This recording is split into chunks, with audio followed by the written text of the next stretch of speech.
Growing up without our parents was a rough experience, but the worst happened when my brother got into drugs. He spent all our savings to purchase drugs. Isolated himself from his family members, and spent most of his time with his friends. I did high as a day like this. He got into many drugs from pills to weed, syrup, and he injected himself. He became very violent and got into trouble. He spent days outside without coming home. The drugs began to eat him gradually. It was painful seeing him lose his mind, but it was more painful when we lost him forever. Stay safe, don't do drugs. This is Narco Tales. I have a dream. A dream is your cherished aspiration and ambition. If you can dream it, you can achieve it. But a dream doesn't become reality through magic. It takes sweat, determination, and hard work. No matter how meticulous you plan the path to your dream, there will be distractions and misleading. If you give in to them, they will rob you of your dreams and deny you that excellent future. And the promising dream dies. When you don't achieve your dreams, you cheat the world from experiencing a star. Don't cheat the world from experiencing a star. Say no to drug abuse. Call 0800 1020 3040 for help. This message is from the National Drug Law Enforcement Agency, NDLEA. Welcome to Narco Tales, where courage and honesty shine a light on the path to healing. I am your host, Netta Wedoziri. Our guest today has faced unimaginable challenges but has emerged stronger on the other side. Welcome and thank you for joining us. You're welcome. Thank you very much. Please introduce yourself to our viewers. My name is Okumale Francis Aliakwe. I'm from Edo State, Eastern West to be precise. Okay, so please walk us through your story. What was the turning point that led you down the path of substance dependence? Well, thank you very much for this question, and I'll be waiting for this privilege to express myself concerning drug abuse. It all started way back in 2010, December 8th, I can remember vividly. It was a tragic situation. At the peak of my career, I lost my dad, and that was when everything turned around. And I thank God that today the story is no longer a sad one. Yeah. So when I lost my dad, I lost everything, and that was the peak of my career. I just left secondary school, and I was hoping to get into a high institution to study civil engineering when everything happened. So he had an accident and he died on the spot. And the events too turned around, and the brothers and the sisters came around and they against us, the children of their late brothers. They collected everything and they threw us out of our father's house. So it was a sad one. We were all stranded. My mom, my siblings, we had nowhere to go. No food to eat. They collected everything, the property, the house, the farmland and everything, because my father was a retired army and was a farmer too. So that was when I indulged into drugs because the situation was unbearable. No food to eat, no money to pay school fees, no money to fund the house. The situation was very bad. It's something that you will not wish for your enemy to happen to, So it was terrible. So I went to the streets, and then there was nowhere else to run to. So I got into the streets. I met some friends. Drugs of a thing is you must run into someone that will introduce you into taking drugs. Yeah, that's true. And at times or sometimes you must be in a situation, or you must be in a certain situation whereby you think drug is the only way out. You understand? So that was when I indulged into drugs just to ease myself, to ease the pain and the tribulations going on in the family, because there was nowhere to run to, no one to run to. So we got into drugs. I met a friend, back then when I was seeking for an admission, because when they took everything, I started, walking from street to street, doing many jobs just to make sure I take care of the family and I strive and go to school, because all my dreams was just to go to school and get a good education. Even when my father was alive, that was his dream for all his children to go to school and get a good education. So I was doing many job, trying to save money to go to school, when I met this particular friend, who introduced me to some substances like tramadol, retinol, with all those things going on in the family and in your head, in your mind, nowhere to run to, no help coming from anywhere. So we indulged into taking these drugs, and we got addicted to those drugs, and because we feel those are the things that can keep us, going, and make you stop thinking about those things happening in the house or happening around you. So that was how I got into taking drugs, and I was with this friend. He was a hard worker anyway. He was a hard worker, so he introduced me into these drugs, and we were using them to do those jobs too, to realize money and further our education. Were you selling them? No, we were taking these drugs to do those menial jobs. You can do 2 to 3 jobs a day. Also to have the energy to do those jobs. When we are indulging in all those things, we think it's the way out. We think it's the ultimate solution for you to get that energy and that strength to do those jobs. So that was how we indulged in those drugs. From taking one, you end up taking 2, 3, 4. Like in the case of tramadol, I was able to consume, like, let me say 2,000 milligram a day.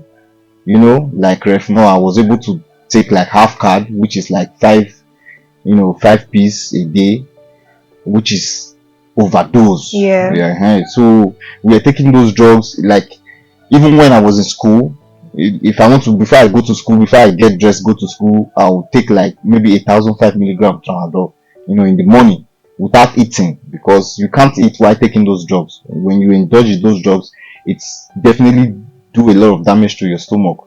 You understand? So it makes you not hungry. It makes you not hungry. The only thing you'll only be dehydrated. The only thing you need is water. You understand? So that was it. When you see me that time, you will not even recognize me. I can't eat. If all I can eat is maybe just snacks. If I just buy biscuits, mineral, and that's all for the day. All you do is drink water, drink. Like when I eventually got an admission, if I want to go to school, I can take 1,005 milligram in the morning. I'll go to school. Did it affect your education? Definitely it does. It does affect my education. Going to school, you will not be able to concentrate. You understand? Drowsiness, laziness. You can't even get to concentrate and listen to what you're being taught. You will not even get into the class at the first place. You just go into the school, go to one place they used to hang out and do things. You just be there till the lecture is over, you go back home, stuff like that. Sometimes when you go to school, when you just get to the class, you just spend like 10-20 minutes, you go outside because you are feeling uncomfortable, because you are the only one experiencing the kind of all the things you're seeing, all the kind of feelings you're getting inside of you. You're the only one feeling that, like, among your pupils in the class. So you will not be comfortable. All you just want to do is just to go outside, go and smoke and just take some alcohols and all the rest. So it does affect my education, but we thank God. So that was a life. And the major thing was that living with people or associating with people taking these drugs is another barrier for you to try and stop it. It's going to hinder you trying to stop taking drugs. So we were indulging ourselves in these drugs in my 100 level, 200 level, 300 level. So when I was in my final year, that was when I realized that this thing is not doing me good, because all my result was not going as planned. You understand? I'm not trying to say I was that intelligent, but I know what I'm capable of. I know what I can do if I should settle myself down and face my studies. So when I look at my grades from 100 level to 300 level, I realized that, man, this thing is not doing me good. It's not doing me any good, because I was into it in full. Sometimes you take these drugs and you don't even know what you're doing. You begin to say things you don't, you begin to say things that people are not supposed to hear. You begin to tell your secrets, you begin to open up, sharing some intellectual property you're not supposed to be exposing, So things like Refno, because I could remember vividly, I was in 200 level one day. I took Refno half card in the morning. I was supposed to go to class. Like 3-4 hours later, and I regained myself. I realized that I missed the test and I didn't go to school. And I was just, people were not telling me what I was saying. I can't even remember saying all those things or sharing all those experiences with anybody. But at the end of the day, they keep telling me, you said this, you said that, you said this. I was like, come on, you understand? So that was the effect of the drugs. Drowsiness, you'll be sleeping on occasion, you're supposed to be awake, you'll be sleeping. So stuff like that. And that of tramadol, like I could remember a day I had a terrible experience with tramadol too. There was a day I was about going to school. My hostel was close to the main road, so when I get dressed, I just come to the main road, take a bus or take a bike to school. So I could remember that day I took 2,000 milligram. So when I came out, I just, when I took it immediately, it didn't start working immediately. So I walked down to the road, like, let me say I spent 5-10 minutes walking down to the road. I just got to the road and a vehicle just passed. And the next I saw myself on the ground. Like, this thing has affected me to the extent that The vehicle hits you? no, the vehicle didn't even come close to me. Like it just passed. The breeze, that was what took me down. So I was like, I had no strength then because you can't eat, you can't take any solid food or food with good vitamin, or so it was eating me up. I didn't know all this why. I was unable to eat, I was unable to consume food with vitamin, I was unable to eat something good that will enrich my body. So I realized I was losing out. I was going gradually. And I could remember, I think I was in 200 level. I fell sick. Like it was just typhoid and malaria stuff. So I went to the hospital. I did some tests. And the doctor called me privately and he said, if you want to stay alive, if you want to still be alive, to see what God has for you, you need to stop taking drugs. I said, what is it? What happened? At first I was denying. I said, I don't take drugs, He said, you need to stop taking drugs. He said, why? He said, your systems are failing. He said, even if I should administer treatment to you now, it's going to take time because those drugs has damaged some of your cells. So responding to treatment is going to be very difficult. Treatment that was supposed to take 5 days, it can take you 2 weeks, a month. And I've been getting those kind of symptoms whereby I'll be feeling headache, and headache will last for like 3-4 days. Like something you're supposed to take just Panadol, or maybe it will go, like maybe it's because of stress or stuff like that. Because me, I'm this kind of person, if I'm stressed out, I'll be feeling headache. Maybe if I have sleepless nights, it comes to my head. So I realized those things are no longer there. Like if I don't even stress myself now, I'll just be having some symptoms like headache, fever, like something like that. So he told me, he said, you need to stop taking drugs because the test I conducted on you, I saw you indulging in so many drugs, different kind of drugs. So you need to stop it.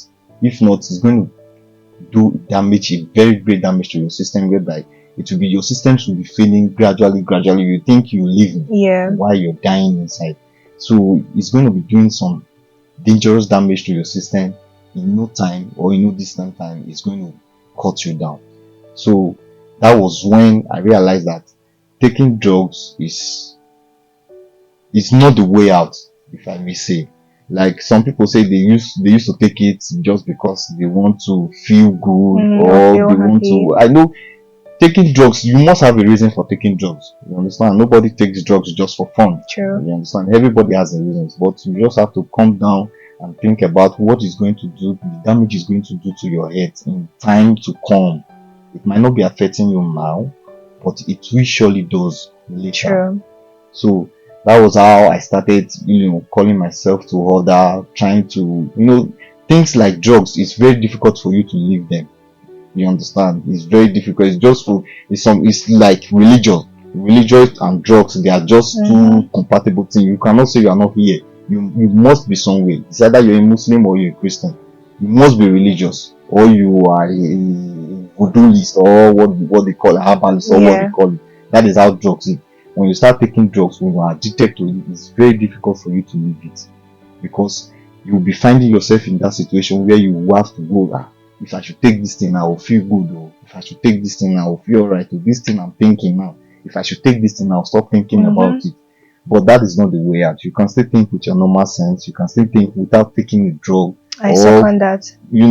Or the healing, any kind of substances. Yeah. We took a lot of drugs back then when we were in school. We indulged in tramadol, Refnol, codeine, stuff like that. But at the end of the day, we found out that those things, they are not doing any good to our system or to our heads.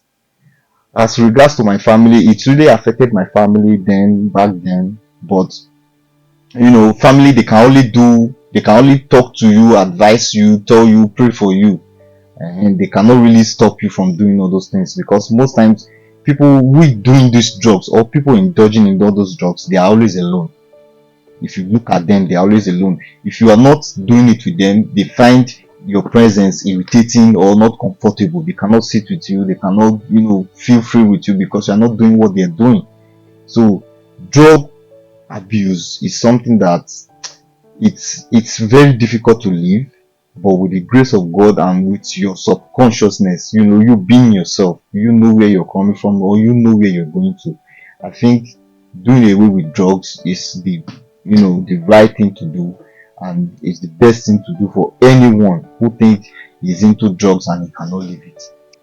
The conversation is far from over. We'll be right back after this break.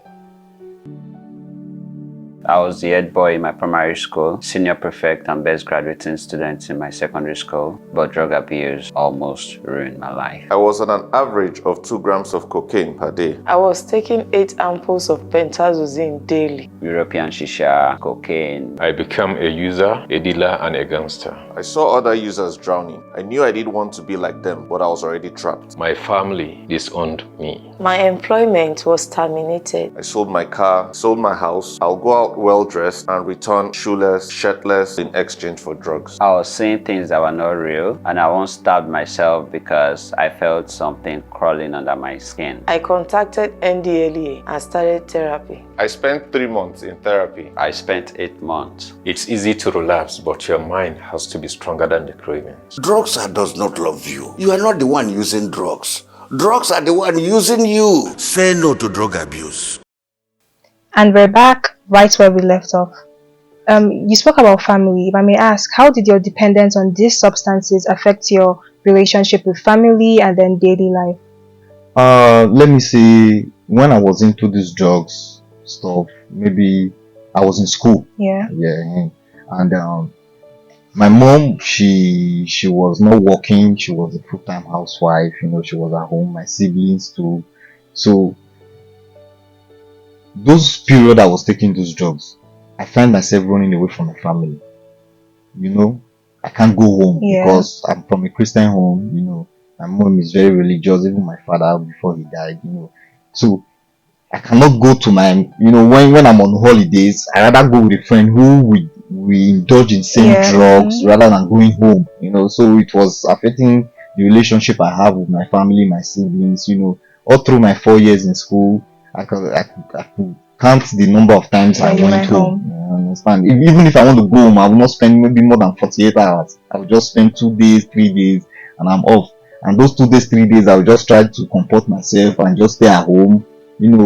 It took time before my family really knew I was into those things, because I was running away from them. And how was their reaction when they found out? When they find out, they were disappointed at the time, but as God will have it, their prayer worked, and the advice coming from my siblings, my mom, so everything, let me say, it's just God. So, but I thank God that I realized that this was going to be a problem between me and my family, because no one has ever done this. I was the first to start taking drugs in my family. It's a family of 7, 3 boys, 4 girls. So it was a kind of a war, but thank God today we were able to overcome it. And thank God for that. Yeah. Let's talk about your recovery. What made you realize that you needed to stop taking these substances? Okay. Let me say it was my 300 level back in school. Okay. So I met a friend anyway, opposite sex. So when I met her, she really did a lot of good job. You know, she's a good girl from a good home. So she saw me through the process. You know, first of all, I had to stay away from those friends. You understand? We indulge in taking those drugs together. So sometimes I hear people say I cannot be influenced by anyone. You can, or you will be influenced by anyone if you don't stay away from some kind of people or some kind of areas or some kind of circumstances. I believe me indulging in all those drugs, I was being influenced by one or two friends or by one or two people I hung out with at the time back in school. So I met someone who saw me through leaving those drugs.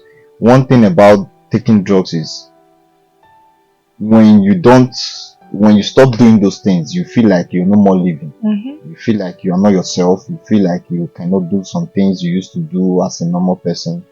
So what I did was I tried to stay alone. I tried to think on my own. I tried to do things I used to do on my own, without going to friends or living with friends, Was that hard? Yeah, it was difficult. It was very, very difficult, It was difficult. Number one, living those kind of people, because we were living together in a flat, in school, back in school. We were living in 3-bedroom flat. Everybody has his own, I moved out. I was staying on my own. I was doing things on my own. I was trying to eat then, trying to eat and see what will happen. Sometimes if you eat and you don't take those drugs, you feel like your system is not working well. So what I did, I stopped going to school for a while, because we are in the same department then. We are in the same department, same class. We go to lectures together. Those guys, we used to take those drugs together. So I stopped going to school for like a week. Yeah. Stop associating with them. Trying doing my things my way, praying to God. Just be conscious of myself and everything I'm doing. The major thing that made me stop taking those drugs was the fact that you do things without you knowing you're doing those things. I was thinking that, how can I be saying things like things that are supposed to be like confidential things? You say them out. You no longer confide in yourself or confide in your God. You confide on people you take those drugs together with. And at the end of the day, there's no solution. The problem is there, and what they say is it's going to be well, it's going to be okay, but you see, things are not going the way they are supposed to be. So I try to be conscious of myself. I try to talk to myself. I try to see how I can stop associating with people doing those things, or people indulging in those things, who are not ready to change or who are not ready to give it up. And I look back and I check my head and I find out that I've not really gone through life. I've not really, achieved my aim or actualized my goals in life.